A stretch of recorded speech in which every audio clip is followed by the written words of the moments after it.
TV Câmara, Campinas. Olá, boa tarde, estamos ao vivo. Agora são 5 horas e 11 minutos e você vai acompanhar a primeira parte da reunião ordinária, da 50ª reunião ordinária. O tema de hoje, Dia do Biólogo. Acompanhe na presidência do vereador Luiz Carlos Rossini. Boa tarde, dando as boas-vindas a todos. Quero abrir aqui a primeira parte da sessão ordinária de hoje da Câmara, que foi convocada para comemorar 40 anos da profissão de biólogo. O Dia do Biólogo é comemorado no dia 3 de setembro, né? Foi o dia de ontem, mas como a sessão era só hoje, e para falar da profissão, da importância, do papel, mostrar como os profissionais dessa área têm contribuído com o desenvolvimento do nosso país, da nossa cidade, nós temos a honra de contar aqui com a presença da Danila Torres, que é mestre em biologia e também consultora da empresa Escolha Bem, né? Então, Danila, é uma alegria você ter, primeiro, uma honra e agradecer você ter aceito o convite de vir falar sobre um pouco da profissão do biólogo aqui na nossa casa.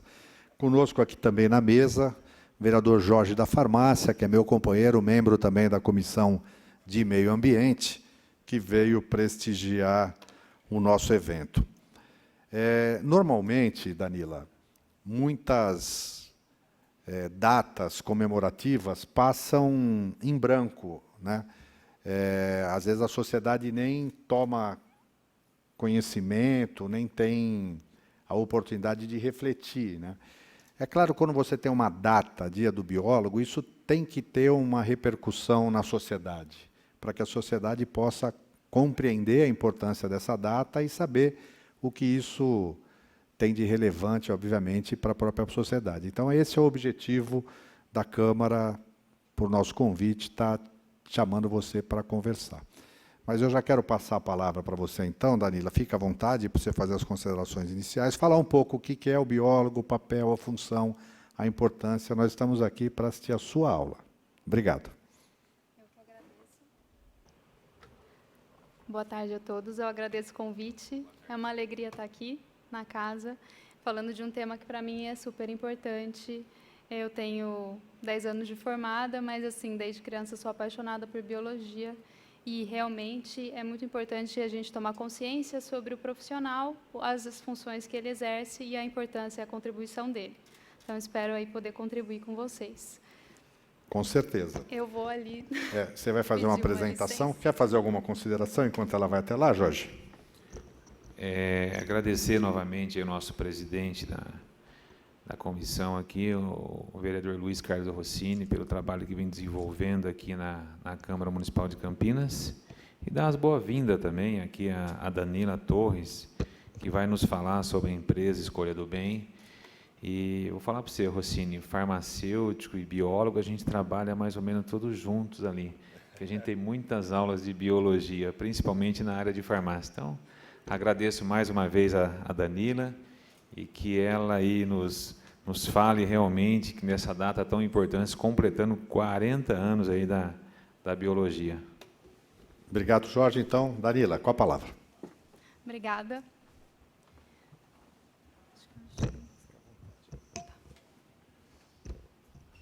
Bom, essa é uma profissão relativamente nova. Nós estamos comemorando no dia 3 de setembro, que foi ontem, 40 anos de regulamentação da profissão de biólogo. E eu trouxe algumas coisas interessantes para falar sobre a profissão, o que o biólogo faz, qual que é a sua contribuição, principalmente dentro da sua área. Inicialmente, biologia é o estudo da vida, mas a gente tem que compreender que essa curiosidade é inerente do ser humano. Então, vamos extrapolar um pouquinho, vamos imaginar que, desde a época antiga, nós já tínhamos essa curiosidade sobre a vida, os seres vivos, doenças, problemas de poluição. Isso tudo contribuiu para o que hoje a gente compreende como a ciência da biologia, apesar dela já ser praticada desde a existência do ser humano. É uma coisa inerente ao ser humano. Mas o termo biologia, ele data de 1800, mais ou menos nessa época, e ele foi cunhado paralelamente com 2 pesquisadores que estavam atuando na área da evolução, que contribuíram, de uma certa forma, com a teoria de Darwin, com a teoria que a gente tem hoje aceita da evolução, que foi Lamarck, um pesquisador francês, e Treviranus, um pesquisador alemão. Ambos estavam estudando de forma distante e paralela sobre as questões de transmutação de espécie, origem das teorias de evolução.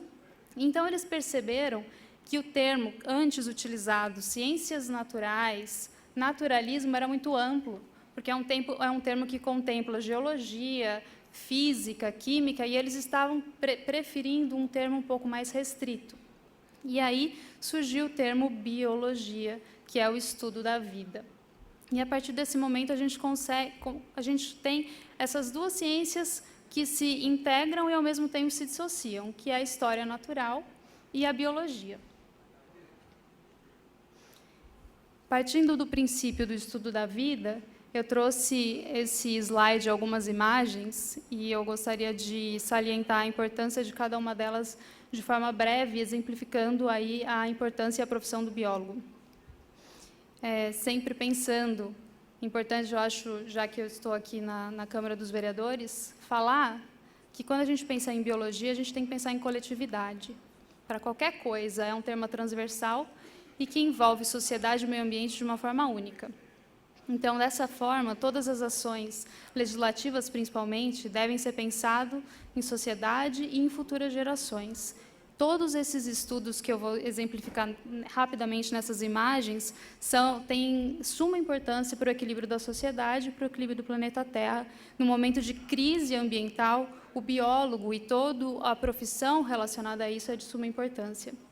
Então, inicialmente, a imagem da abelha em cima, como vocês podem ver na tela, nós temos que pensar de 2 formas. Primeiro, reconhecer que esse animal é um inseto extremamente importante para a polinização, responsável pelo crescimento de 2/3 de todo o alimento que nós produzimos no nosso planeta, e que ele sofre atualmente com o processo de poluição por agrotóxicos. Então, o que ocorre? Qual que é o real problema dos agrotóxicos para as abelhas? O agrotóxico não é um problema apenas para as abelhas, ele é um composto químico que nós chamamos de composto organopersistente. Isso significa que, uma vez que ele está no meio ambiente, ele não sai mais, e ele pode ser achado em resíduo, no solo, na água, e até mesmo nos nossos tecidos, leite materno, sangue, couro cabeludo, ele está presente em todo mundo que está aqui no planeta Terra. Na abelha, ele causa um efeito agudo, que é a morte, ou um efeito crônico, que é neurológico, e ela se perde da colmeia. Como ela é um inseto social, ela perde sua função biológica, e, com isso, nós temos, consequentemente, uma depressão da biodiversidade vegetal. Então, e daí, como que a gente traz isso para a sociedade? Como que o biólogo consegue trazer esse conhecimento para a sociedade? Por meio de informações e alertando a população a não escolher produtos que façam uso de agrotóxico, a não apoiarem projetos que incentivem o uso de agrotóxicos, pensando num futuro, pensando num equilíbrio ambiental.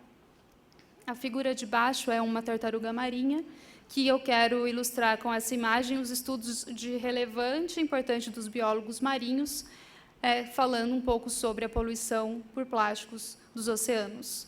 Um dos problemas dos oceanos hoje são os microplásticos, ou os plásticos de uso único, que atingem as águas e que causam vários tipos de problemas e danos ambientais, com depressão dessa população marinha.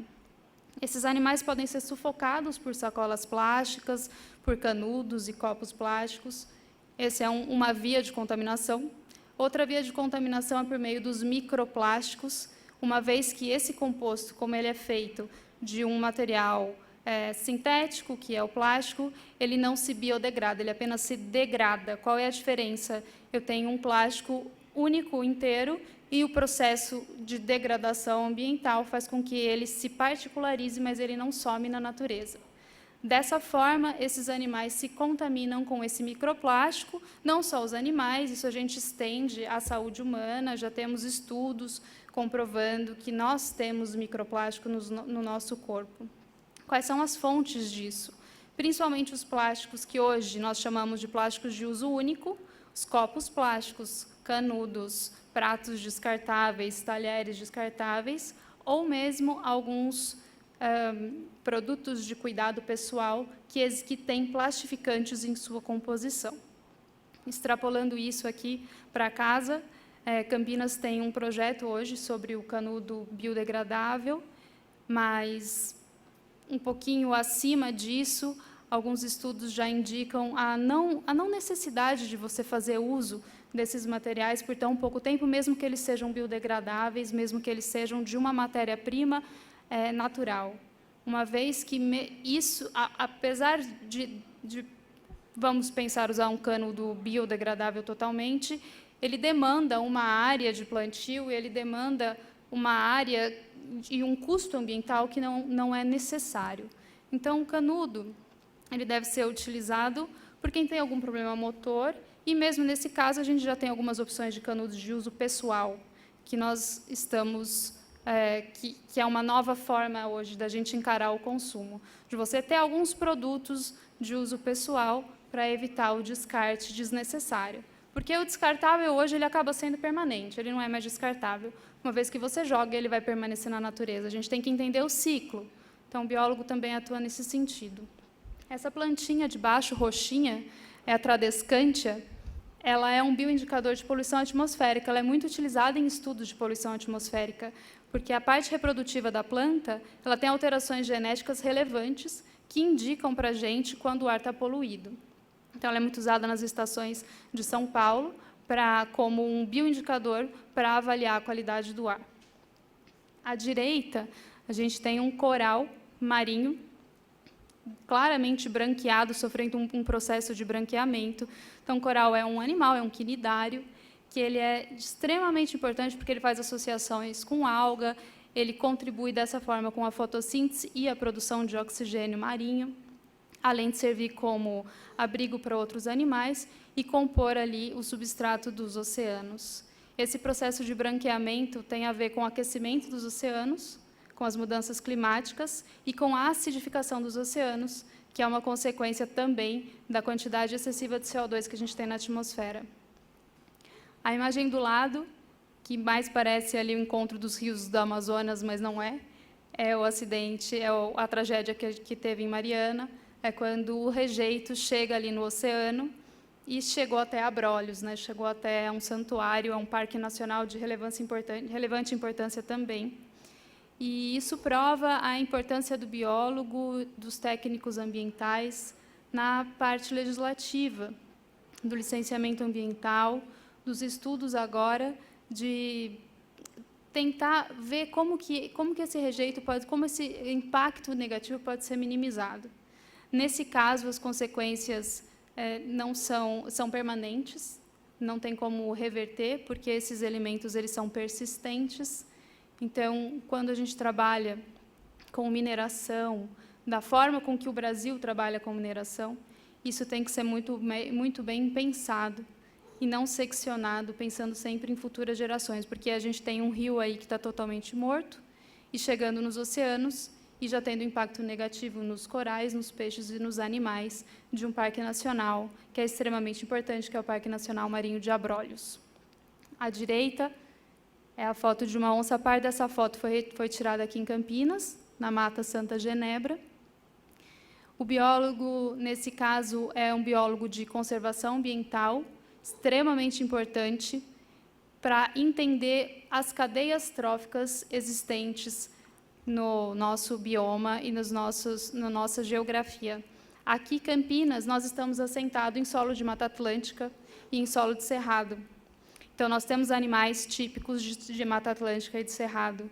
E isso tem que ser o tempo todo lembrado, principalmente nos momentos de licenciamento ambiental, de pedidos de licença ambiental para para reservatórios de água, para novos empreendimentos. Todos esses processos sempre têm que ser pensados dentro do bioma e da bacia hidrográfica que a gente está inserido, que é a bacia PCJ. A onça é um animal que nós chamamos de animal topo de cadeia. É um animal regulatório. Então, todos os problemas, por exemplo, que nós enfrentamos com as capivaras, com a febre maculosa e com alguns outros tipos de animal, a onça poderia regular isso para a gente muito bem. O problema é que o avanço imobiliário e o mau planejamento urbano fazem com que esse animal ele seja morto, intimidado ou atropelado, e aí ela perde a função biológica. Então, essa onça que a gente está avistando na imagem é uma onça que a gente pode afirmar que ela não tem mais função biológica, porque raramente ela vai caçar um animal silvestre. Ela vai caçar um animal domesticado, um animal, um gado, alguma coisa assim, e aí ela vai acabar sendo morta, porque ela acaba sendo, a gente acaba pensando somente naquele prejuízo imediato.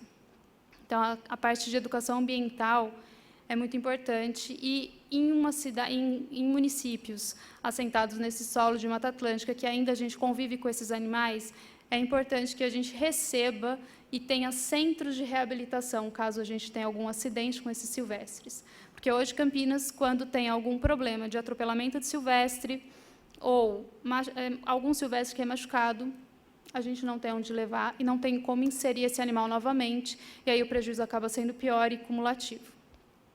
A foto de cima é conhecido, é um mosquito, o Aedes aegypti, que é um mosquito que transmite o dengue, a zika e o chikungunya. E, recentemente, saiu um estudo muito importante, feito por uma equipe de biólogos da Fiocruz, biólogos e médicos, explicando por que no Nordeste a gente tem muito mais casos de microcefalia do que no Sudeste, por exemplo, em relação à porcentagem. E eles estão associando a essa porcentagem excessiva de microcefalia por uma questão de saneamento básico não resolvida no Nordeste. Então, o que tem na água do Nordeste é a cianobactéria, que é um organismo que se prolifera em ambientes que têm muita matéria orgânica. Nós tivemos esse problema aqui em Campinas, na seca de 2014, quando o rio Atibaia praticamente secou. Aumentou muito o número de matéria, aumentou muito a concentração de matéria orgânica. Nós estávamos em época de verão, aumentou a temperatura e a gente tem aquela nata verde que fica sobre o rio. Algumas dessas cianobactérias produzem uma toxina, e essa toxina, os biólogos estão entendendo que ela aumenta uma via de acesso nas células do neurônio e fazem com que esse vírus da Zika entre no cérebro dessas crianças e provoquem essa má formação. E a última imagem não é uma imagem do Brasil, é um lobo do Parque de Yellowstone, nos Estados Unidos, que é o primeiro parque que a gente tem conhecido nos termos brasileiros como uma unidade de conservação, e ilustra muito bem um processo chamado cascata trófica, que é um processo que, quando você reinsere um animal que foi retirado do seu ambiente, ele altera, inclusive, a fisionomia do ambiente. O que ocorreu nesse parque foi que os lobos foram retirados por caça ou foram acabando se extinguindo, e os biólogos começaram a reintroduzir o lobo nesse parque, e os lobos começaram a predar os cervos que estavam por ali. Os cervos não comiam tanta vegetação, a vegetação começou a se regenerar, o rio começou a mudar o curso, mudar o volume, e eles têm hoje um ambiente que nós chamamos na biologia de estado clímax, que é um ambiente equilibrado. Então, todas essas imagens são funções que o biólogo pode exercer, entre outras, que são inúmeras as funções aí do biólogo. Dalila, Pois não. Queria dizer que o vereador Sidão Santos está aqui presente também, acompanhando a sua exposição, e também o Paulo Lima, que é assessor do vereador Vinícius Gratti. Agradeço a participação, porque é de extrema importância que vocês ouçam e que eu possa contribuir um pouco com o conhecimento de vocês. Voltando ao regulamento da nossa profissão, ela foi regulamentada em termos legais há 40 anos. Então, nós tivemos inicialmente a regulamentação da biologia em conjunto com a biomedicina, e, posteriormente, o desmembramento. Então, hoje nós temos o conselho, os conselhos federais, os conselhos regionais de biologia e os conselhos federais e regionais de biomedicina. Hoje eles são desmembrados. O primeiro curso que nós tivemos de biologia, que antes tinha um nome de História Natural, foi na USP, em 1934, e mudou um pouquinho a concepção do curso. Então, anteriormente, era bem equilibrado os conhecimentos de biologia e geologia. Então, o historiador natural, que inicialmente se formava, ele tinha muitas disciplinas sobre geografia, geologia, solo, e hoje isso já mudou um pouquinho de configuração. Lá pela década de 70, foi feita uma associação paulista dos biólogos, e aí eles começaram a brigar e levar para o Congresso sobre a regulamentação da profissão. Isso aconteceu em 1979, e, posteriormente, os conselhos regionais foram feitos na década de 80.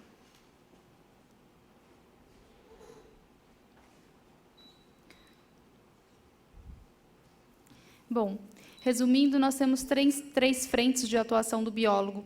Então, nós temos as carreiras do biólogo na área de meio ambiente e biodiversidade, que pega toda essa parte de conservação, gestão ambiental. Na área de saúde, o biólogo pode atuar na reprodução humana, por exemplo, pode atuar em laboratórios de saúde, saúde animal, saúde humana, faz grandes pesquisas em células de animais, pesquisa medicamentos, todas essas áreas de saúde, e biotecnologia e produção. Nós temos já hoje a nanotecnologia, a nanobiologia e outras questões muito importantes do biólogo nessas três frentes. Mas o biólogo pode atuar em muitas outras frentes relacionadas a meio ambiente e saúde. Para ilustrar, eu trouxe para vocês uma pesquisa de uma jovem pesquisadora chamada Thais Vasconcelos. Ela é doutora por uma universidade da Inglaterra, e ela fez um estudo que foi até comparado com nossa teoria da evolução, que ela conseguiu datar geneticamente algumas plantas e descobrir qual é a origem da planta, quais as relações que as plantas exercem, e ela recebeu um prêmio muito importante na Faculdade de Mersey, na Linnean Society, em Londres. É o prêmio mais antigo que tem na Europa, e a Thais Vasconcelos recebeu esse prêmio ano passado, e ela só teve essa possibilidade de fazer essa pesquisa, de ficar 4 anos na Inglaterra, porque ela teve uma bolsa de iniciação científica e uma bolsa de mestrado, que possibilitou que ela fizesse esse intercâmbio. E isso também é muito importante salientar, a importância de você ter uma pesquisa e a importância de você ter um incentivo à pesquisa, não só para biólogos, mas para todos os pesquisadores que nós temos. Mas, infelizmente, nós tivemos um corte aí de bolsa, então isso causa um impacto negativo muito preocupante, porque nós temos uma equipe técnica, o Brasil possui excelentes pesquisadores, mas, por outro lado, nós temos muitos problemas de financiamento. Todo mundo que fez aqui mestrado, doutorado, já enfrentou algum problema de falta de material, de falta de um reagente, de falta de uma verba para fazer uma coleta. Isso tudo acaba prejudicando a qualidade final do estudo. Então, é uma coisa que eu deixei em negrito aí na tela, não sei se fica claro para todo mundo ler, mas eu negritei que isso foi uma medida de economia, e eu não sei até que ponto você economiza na ciência. Isso pode ter um efeito aí um pouco prejudicial a longo prazo. Para finalizar a minha fala, eu quero deixar ilustrado a figura da Greta, que é uma ativista que a gente tem a mais importante hoje, da atualidade. É uma garota de 16 anos, de Estocolmo, na Suécia, que está fazendo um programa que causa um impacto mundial, principalmente sobre o aquecimento global. E o que ela fala para a gente, ou o que ela pede para a gente, é que a gente não tem esperança, que a gente tenha pânico. Porque hoje não dá mais para a gente ficar esperançoso de que as coisas vão melhorar. Sozinho, a crise ambiental ela já está instituída, e sem as nossas ações e sem ações de legislação, governo, indústria, as coisas não vão melhorar. Então, essa menina, hoje ela ilustra e ela inspira muitos estudiosos, muitos governantes, e que ela consiga trazer aí com essa visão de criança, apesar de ser uma visão muito madura, que ela consiga plantar muitas sementes positivas realmente para as futuras gerações, pensando novamente que o biólogo pensa na coletividade e não na individualidade, e a gente nunca pode seccionar um projeto ou um programa por anos, mas sim pensando sempre nas futuras gerações. Uau! Danila, que precisão, que síntese, né, profunda. Deu para perceber a importância da atuação do biólogo da nossa sociedade, né, em várias áreas. Mas agora eu queria fazer uma provocação, na verdade. Você falando aqui, eu estava imaginando, talvez nós não conheçamos todas as complicadas e inúmeras relações que existem entre os seres vivos, né? Mesmo aqueles que a gente não consegue enxergar. E nós temos uma discussão muito atual em função de um fenômeno que está acontecendo, até aproveitando um pouco a fala aí dessa menina, né? Que é essa questão da queimada da Amazônia, né? Na visão do biólogo, o que isso implica, né? Quais os riscos, quais os problemas, o que é que a gente está perdendo com isso? Como é que você se sente como biólogo vendo essa coisa acontecer? Falar um pouco desse caso que está bastante atual aí. A Amazônia é o nosso maior bioma. Então, a gente entende um bioma como um conjunto de animais, vegetais, que a gente consegue ali identificar onde eles moram, o que eles fazem, quais são as funções. A gente fala que as queimadas elas deixam cicatrizes. E essas cicatrizes elas podem ser perpétuas nesse tipo de ambiente. A Amazônia é um bioma muito complexo. Tão complexo que a gente chama de domínio amazônico. A gente consegue, didaticamente, dividir a Amazônia em 4 grandes grupos. Então, esses incêndios eles estão acontecendo na floresta, que a gente fala na floresta que fica em pé, nessas grandes árvores. E o que ocorre, principalmente, é que a Amazônia ela é um grande umidificador e protetor do nosso clima. Aqui, São Paulo, só como um exemplo, nós estamos num local geográfico que nós chamamos num local de latitudes médias. Locais de latitudes médias são locais no globo que se localizam os desertos. E a gente só não constitui um deserto por conta da Amazônia. Então, a Amazônia ela produz água. Ela tem uma taxa fotossintética muito equilibrada e, como ela produz muita biomassa e ela consegue agregar essas partículas de água, ela produz 20 bilhões de toneladas de água por dia. Isso é mais que o rio Amazonas. E essa água ela fica sob a atmosfera. A atmosfera da Amazônia ela é muito peculiar. A atmosfera é muito peculiar, o solo é muito peculiar. O solo da Amazônia não é fértil. O solo da Amazônia só consegue se regenerar. Todo o solo, a primeira camada é a mais importante, que é a camada que a gente fala, a camada viva, que tem os micro-organismos e as principais relações ali de oxigênio, micro-organismos e nutrientes. Na Amazônia isso não é diferente. Então, as árvores, essas árvores de 40, 50 metros, elas só conseguem ficar ali em pé porque elas têm raízes profundas para captar água, mas raízes rasas que captam os nutrientes. Quando a gente derruba essas árvores por meio de fogo, de queimada, a gente não tem mais essa vegetação, o solo fica infértil e improdutivo. Eu não consigo mais ter essa ciclagem de nutrientes, porque esses nutrientes são queimados. Um outro problema é porque nós temos o termo muito falado, que é o sequestro de carbono. O que é o sequestro de carbono? É o processo de fotossíntese. Então, eu tenho a reação do gás carbônico e da água com a energia luminosa, e a planta transforma isso em glicose, que é o alimento dela, e em oxigênio. Essa glicose ela é feita de carbono, é o amido, é a celulose, tudo isso é inserido, é associado nas células das plantas. Então, isso é o sequestro de carbono. Quando a gente queima essa vegetação, tudo isso que ela apreendeu, que ela assimilou, volta para a atmosfera.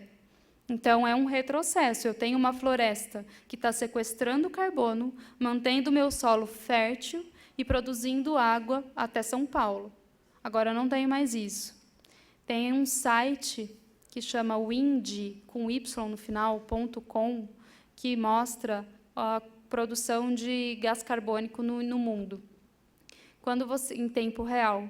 Quando a gente coloca esse site em cima da Amazônia, que é uma floresta, ali não tem que ter produção de CO2. Se está mostrando que tem produção de CO2, significa que está tendo queimada, nesse caso. Então, é um problema muito sério, e como essa atmosfera é muito peculiar, agora ela vai ficando poluída e prejudicando o ciclo hidrológico. Então, futuramente, a gente pode ter problema nos regimes de chuva aqui de São Paulo. Quero anunciar a presença do nosso presidente, Marcos Bernardelli. Nessa primeira parte, presidente, dia 3 de setembro é comemorado o Dia do Biólogo, e nós trouxemos a Danila Torres, que é mestre em biologia, para falar um pouco da profissão, da importância, da atuação, né, do biólogo na nossa sociedade. Quero perguntar se o vereador Jorge quer fazer alguma colocação, algum questionamento. Quero, sim, primeiro agradecer aí as palavras, aí, muito bom, pelo que eu ouvi a Danila comentar, falar, mas como ela colocou ali a abelha, logo em seguida eu já lembrei de um fato que ocorreu, que eu vi hoje, justamente devido a esses inseticidas, agrotóxicos que as pessoas estão utilizando demais. Ao meu ver, quer dizer, como que você melhoraria as condições de alimento, nós como bióloga, sem a gente utilizar esse tipo de mecanismo desse agrotóxico, sendo que a gente elimina primeiramente as abelhas? Que eu vi vários apicultores hoje reclamando dessa situação, diz que vai demorar 4, 5, 10 anos para que volte à normalidade. Quando tem uma aplicação de agrotóxico, sempre existe uma segurança em relação à distância das abelhas, onde se sabe que elas existam. Mas o que acontece com o vento, essas coisas, elas acabam se intoxicando. Mas o agrotóxico ele não tem que ser visto como uma coisa que produz alimento. Hoje, o que a gente tem que fazer é utilizar a natureza a nosso favor. Então, nossos sistemas orgânicos e nossos sistemas, principalmente agroecológicos, que é o sistema que a gente faz a produção inserido na floresta, aumenta a produtividade e o enriquecimento do solo. A gente tem um exemplo básico, que é o exemplo do café, que acabou com o Vale do Ribeira. Então, a gente não tem um solo produtivo mais, principalmente porque o ciclo do café foi feito em Mata Atlântica, com grandes usos de fertilizante, e aí, como consequência, houve o declínio do café e os solos hoje são paupérrimos. Acontece a mesma coisa com o uso do agrotóxico a longo prazo. Então, o agrotóxico não dá uma segurança de aumento de produção alimentar. Um solo fértil e um solo associado com o bioma e com a floresta, sim. Aí a gente consegue um aumento de produção com segurança, pensando a longo prazo. Fora isso, nós temos que valorizar os pequenos agricultores para que a gente não precise mais comer uma maçã que venha da Argentina, mas que a gente consiga consumir uma maçã que venha mais perto, para diminuir também a pegada de carbono. Ok. Danila, a gente ficaria até amanhã aqui conversando com você e te ouvindo, mas infelizmente nós temos um horário, já estamos chegando em cima, que às 17h45 a gente precisa encerrar, mas eu queria agradecer a sua presença, a sua explanação e, em seu nome, cumprimentar todos os biólogos, porque hoje a gente tem uma noção um pouquinho mais precisa da importância que o biólogo, da função do biólogo tem na nossa sociedade. Nós vamos ter outros momentos para te ouvir, a Câmara está à disposição, inclusive para divulgar, enfim, para a gente falar um pouco sobre não apenas a atuação do biólogo, mas como a gente pode fazer para melhorar as relações entre o homem e a natureza, produzir alimento mais saudável e parar de destruir tanta riqueza natural. Ok? Eu agradeço a todos os presentes. É uma honra estar aqui, Rosine. Obrigada. Obrigado. Então, agradeço também a presença do vereador Jorge da Farmácia, vereador Sidão Santos e vereador Marcos Bernardelli, que passaram por aqui, Paulo Lima, vereador do assessor Vinícius Gratti. Então, nós encerramos a primeira parte da sessão, que foi realizada com o objetivo de comemorar o Dia do Biólogo, e tivemos aqui uma palestra da Danila Torres, que é mestre em Biologia. Obrigado. Daqui a pouco fique com a sessão ordinária da Câmara. Uma boa tarde a todos.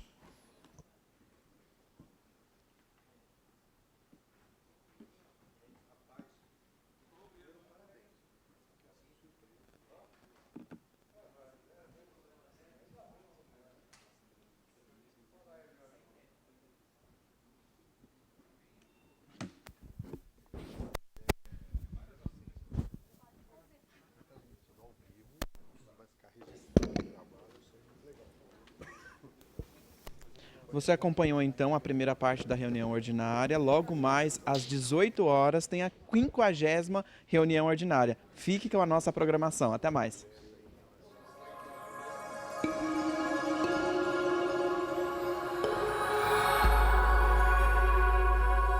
TV Câmara, Campinas.